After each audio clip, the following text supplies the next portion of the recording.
Hey y'all, let's talk about how to salvage a deal that's going a little bit south on you. So let's say you're on the phone with a seller and you're looking to become a real estate investor. And let's just assume that maybe you have one rental house, maybe you even have a little duplex, but you found those on the MLS and you went through agents and now your bank won't give you any money or won't give you any more money. And you're wanting to get into kind of cutting out the middleman. You know, getting rid of those agents, not paying those origination fees with the bank anymore. You're wanting to find off-market properties with motivated sellers. Well, you're in the right place because that's what I focus on. I love finding deals that are not on the MLS because then they haven't been spooled by everybody else looking at them. I love to find deals that are unadvertised. Nobody even knows these things are for sale, much less that they exist.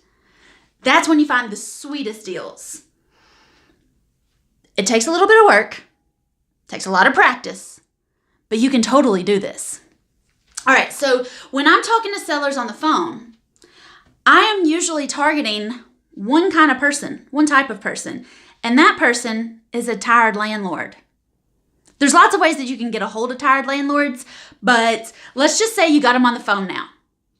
And one thing about tired landlords, especially if you're talking to unprofessional tired landlords, and these are people that accidentally became a landlord. Maybe they inherited a property from their parents. Maybe their husband passed and then they ended up with a bunch of houses and they don't know what to do with them. Or maybe they bought a house and then they moved to another one and their first house didn't sell, so they just decided to rent it. Those people are unprofessional landlords. They usually don't have a really solid system in place. They don't have a really, surefire way of screening their tenants. They're just kind of hoping and praying that somebody's going to make their mortgage payment. Once you can narrow in on those sellers, your life becomes a whole lot easier. And I have 3 questions that are going to help you when you're on the phone talking to sellers. And these 3 questions are going to let you know if you're talking to a really good candidate, a really motivated seller, or if you're talking to more of a professional landlord who is used to tenants and toilets, someone who doesn't really have a lot of problems and they're going to just be a pain in the neck for you. I want you to focus on getting not the easy deals done, but the low-hanging fruit. All right? Because I want you to get some deals done, build up your confidence, and then go out there and then tackle the grumpier set of tired landlords. So to start off with, I want you to be on the phone with a seller. And one thing that we can ask is, hey, how much are you paying on this thing every month? And one thing that I want you to get in the practice of is making sure they understand through your words that this house is not a home. It's not something that you're going to love and move into. And we're using those words because we're looking for the sellers who also think of it as kind of a thing and not their home, and they don't have any memories and they're just not attached to it anymore. When you're talking to those sellers, your life becomes a whole lot easier. Another thing that you can ask, so the first thing that we're going to ask is, how much do you owe on this thing? The second thing we're going to ask is that place over there empty? Because if they owe mortgage payments and the house is empty, their motivated seller ranking goes a lot higher, all right? Because now we know that they are not covering the mortgage payment. If they're not covering the mortgage payment, it's coming out of their pocket, which means that they probably can't go on vacation, they can't buy a new car, and they're really hurting. Don't you want to help sellers who want your help? Absolutely you do. So if you're talking to sellers that have empty houses and they're making payments on it, the next thing that you want to ask is, so when do you want to stop that? Mr. Seller, when do you want this problem property to go away? If he says, like yesterday, good, go look at the house. Make him 3 offers on that house and make his life easier. If he says, oh, it's all right, I can pay on this thing till the cows come home, I'm not that worried about it. Please don't waste your time with him.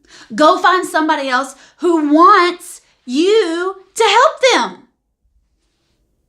See, that's the key. A lot of people will see a deal going south and they try to stop it like a runaway train. I want you to find sellers who actually want your help. If they want your help and you're providing a service for them, this deal's not going to go south anytime soon. These people are going to love you. They're going to promote you. They're going to tell all their other friends, because people who are making payments on empty houses also have friends who are making payments on empty houses. So they're going to be your voice in the neighborhood saying, oh my gosh, she helped me so much. And I'm thrilled. Y'all need to go call her because she will take over your payments and not give you any grief about it.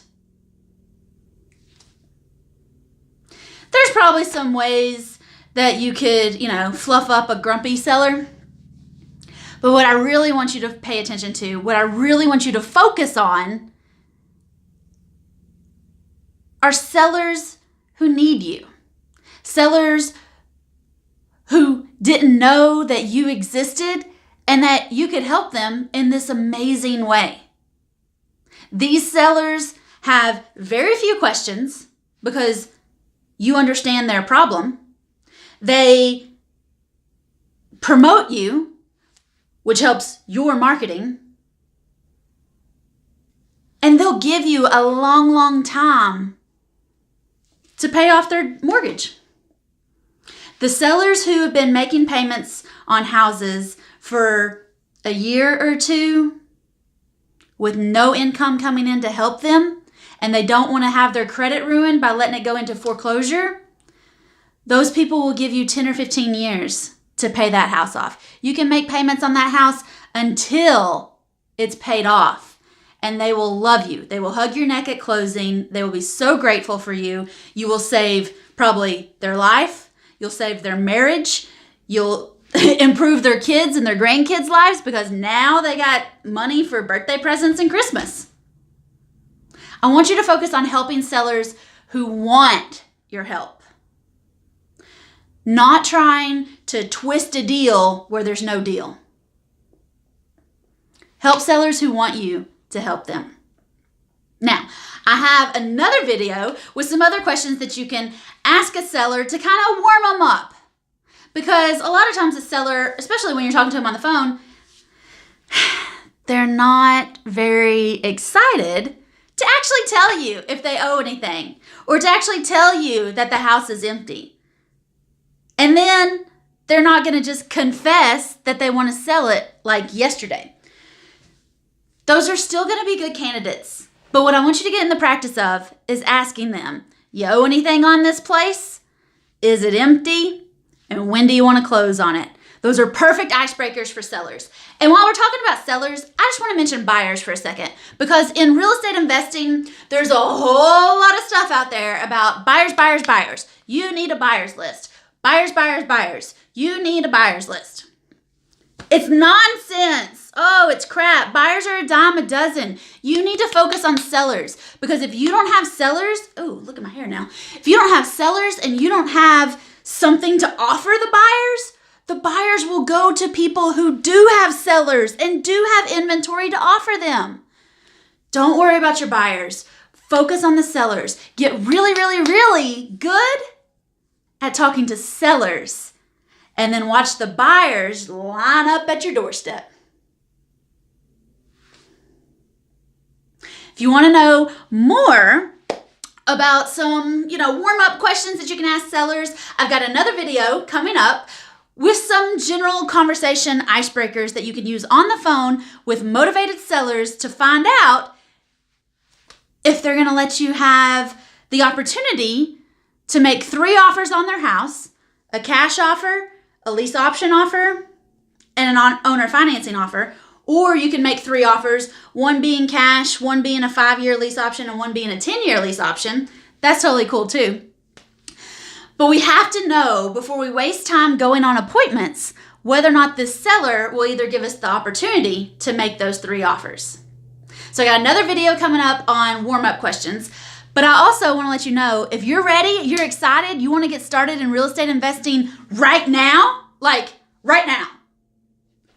I teach women how to buy houses every single day all across the country. The program is called First Deal Done Fast, First Deal Done Fast, and you can find out all the information on firstdealdonefast.com.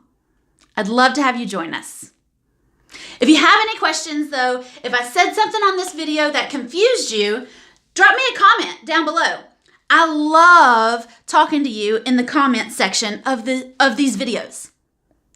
Subscribe so that you don't miss my future videos, and share it with your friends. Go ahead and send it to your husband that doesn't believe you can get these deals done. I've been there. And 57 deals later, I give my husband a little bit of that negativity in his cereal every morning. And you can too. Ladies, now is the time to get into real estate investing, and I want to help you get these deals done fast. Leave me a comment if you have any questions. I answer all the comments, and if you have any, if you're really excited to get rocking and rolling, firstdealdonefast.com. But get out there, talk to those sellers. Don't worry about your buyers. Just focus on sellers. The buyers will follow. Bye, y'all.